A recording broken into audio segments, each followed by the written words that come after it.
इयत्ता चौथीमध्ये तुम्हाला 5 अंकी संख्येची वजाबाकी येणे आवश्यक आहे। तर आता ही संख्या 5 अंकी आहे बघा। एकक, दशक, शतक, हजार, 10,000, 74,085 वजा 18,946। तर वजाबाकीचा अर्थ आहे कमी करणे, शिल्लक राहणे, उरले। 74,085 रुपयामधून 18,946 रुपये खर्च झाले किंवा 74,085 पेन मधून 18,946 पेन तुमचे खर्च झाले किंवा 74,085 पुस्तकामधून 18,946 पुस्तकं वाचले। म्हणजे कमी केले, तुम्ही कमी केले म्हणून हे चिन्ह तुम्हाला आहे। तर बघा आता ही हातच्याची वजाबाकी इयत्ता चौथीला येणे आवश्यक आहे। तर ही संख्या लहान आहे की मोठी आहे? या संख्येपेक्षा लहान आहे म्हणून इथं हातचा घ्यायचा आहे। आता याची किंमत काय आहे? स्थानिक किंमत 5 आहे, याची 80 आहे, याची 0 आहे, याची 4,000 आहे आणि याची 70,000 आहे।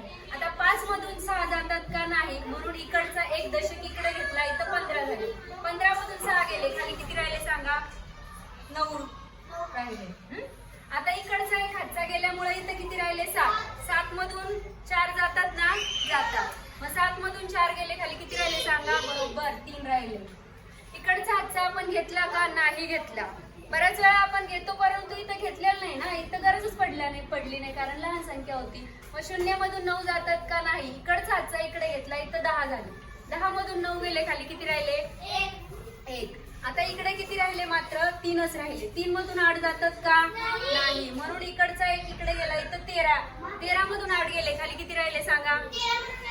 पटकन सांगा, एवढं मोजत बसतोय? 5, 8, 9, 10, 3, 13 बरोबर।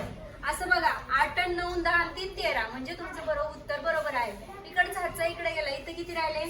आता सांगा, 6 मधून 1 काढायचा आहे, यातून काढायचं नाही, बरं तुला इथूनच काढतो। 6 मधून 1 गेलं तर किती राहिले? 5। म्हणजे आपल्याला उत्तर किती आले? 55,139 बाकी आलेले आहे।